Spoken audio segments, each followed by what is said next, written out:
Hey, what up, people? It's your boy E. Sheila with Sizmic Media. Today I'm going to be color grading some more A6300 footage. This footage was shot with another homie of mine. He had another dope director named TJ Filmore. We just went out yesterday, man, did like a whole bunch of B-roll footage, man, just promo. Just really shooting some content, really just to get the brand out there, you know. That was downtown BR, Baton Rouge, Louisiana. We're shooting near some pretty dope graffiti art that was on some buildings. Let me get it pulled up for you right here. This spot right here, like we thought it was like super dope. So we went out, just got some shots.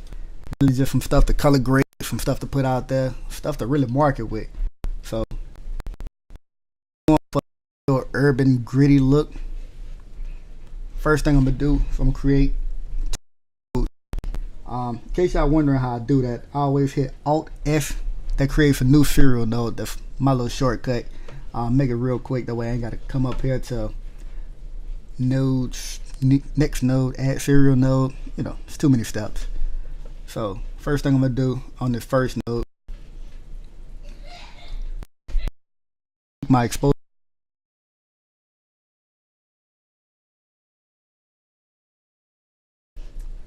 Get it right about right there. Oh, I don't want it to be too bright. So almost sunset, so I kind of want to give off that vibe. I don't want to get it too bright. Now on this next node is where I'm gonna bring my color back. Bam. Alright, already looking good for this one, because I want right here real dark and gritty. It's pretty much with my audio cut out, so my exposure I'm gonna be doing I guess you could say my gamma overdub. Alright, so what I'm doing here is I'm bringing down the gamma a little bit more. Just trying to get those midtones really where I want them. Clicking on a new node really for the start of my curves. Bringing it up for to give like that low contrast look. Oh yeah. Look at that. Faded film look. Alright. So bringing it down a little bit more for to get some of them blacks back, really. Okay, right up in there. I'm trying to just create a little bit more contrast inside of like those bricks and like that area right up in there.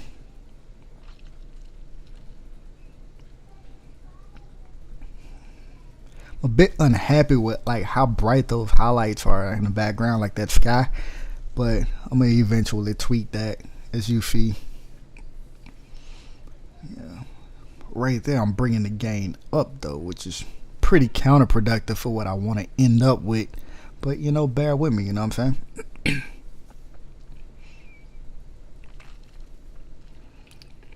Created a new node, and what I'm gonna do is I'm gonna push a cooler bit of teal in the darks, pretty much in those shadows.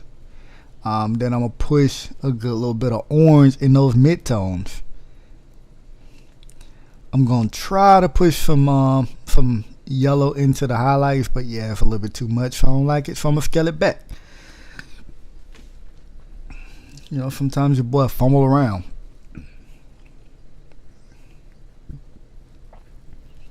Alright, back on that first node, I'm bringing the gamma up, which shouldn't do, because I'm going to end up bringing it back down. But, you know, just doing a whole lot of tweaks to really get that look that I'm going for.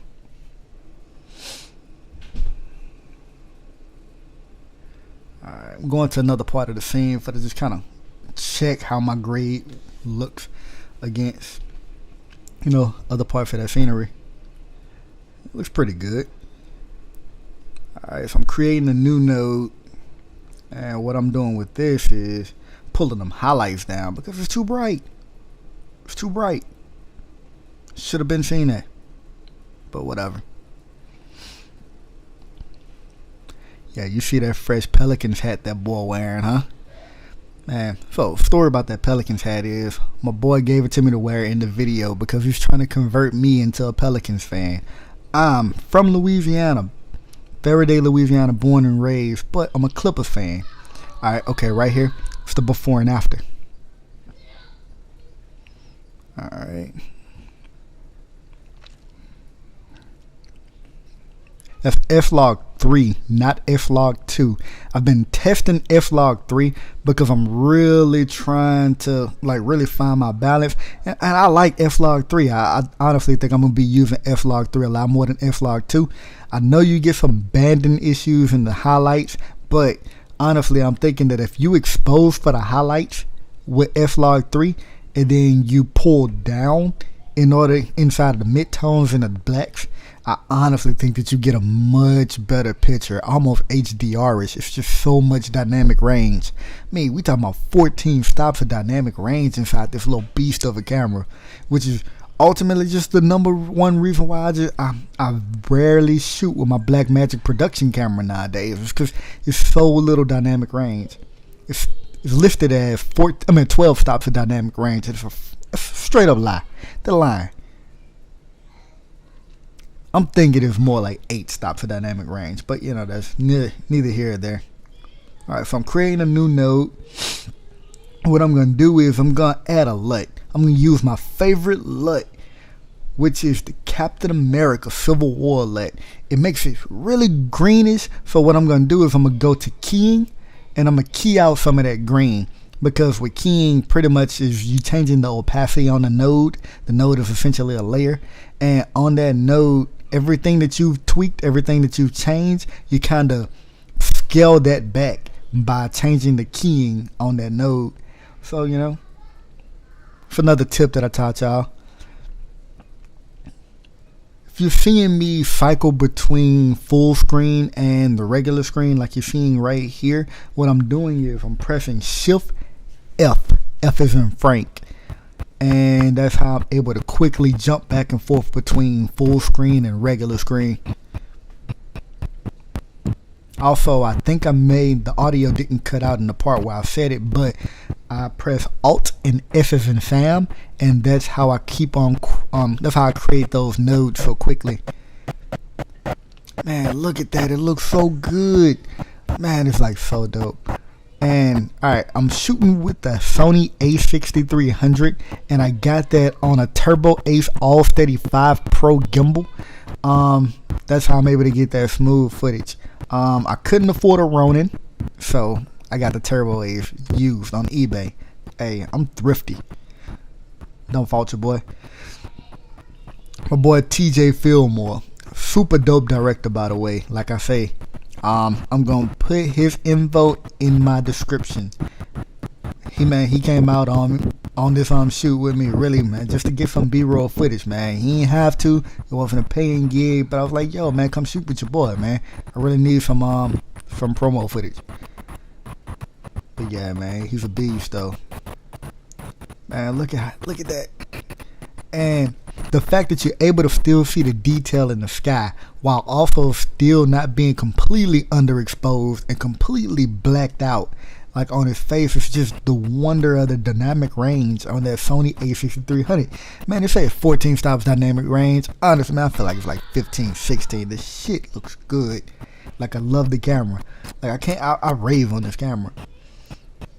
Now, it got its issues. It overheats like a MF. But if you're not shooting more than 30, 45 minutes at a time, man, the image quality that you get out of this little tiny camera is just it's hard to rival unless you step it into Red Range, Amari. The Ari Alexa. I don't know what the hell I get Amari from, but unless you step it into that range, man, it's just rivaling this image quality. It's just hard to do. Man, look at that. It looks so good. I love it.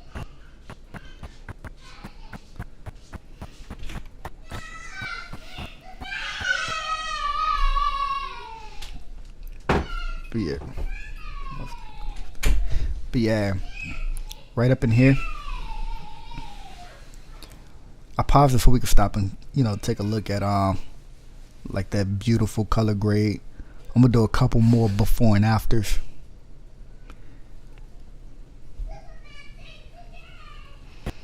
It's moving like super choppy because my computer is pretty garbage, which is probably like the reason why the audio cut out in the first place. But you know, I just gotta deal with it, you know. Okay, so even up in this part, the audio, like you can kind of hear it like trying to cut back in, but it's still tripping. But you know, I'm just talking about just the overall color grade, man. I'm really pleased with it. Like I really like how that looks. Right up in here, I'm gonna right click and I'm gonna create a still. Creating a still, what that does, it allows you to pretty much save your color grade. So just say if you have 5 or 6 clips shot in the same location that you want to color grade in the exact same way, it allows you to essentially copy and paste your look between clips. So what I did, I right clicked on the still itself and then I clicked apply grade. You probably couldn't see it because my face cam's in the way, but yeah, you right click on the still that you just created when you right clicked on the footage, and then you click apply grade to all the rest of the footage that you're trying to apply that grade to. So you know, right click it again, apply grade, bam, just like that, footage right back, crispy, color graded. Yo, I like that. I mean, I really think that look is exactly what I was going for. But, hey, definitely check out this color grade. Watch it. Hope you learn something from it. And if you like it, hit that like button. And if you're feeling what I'm doing, hit that subscribe button. I'm going to be bringing you color grading tutorials at least once a week. So follow your boy. Peace.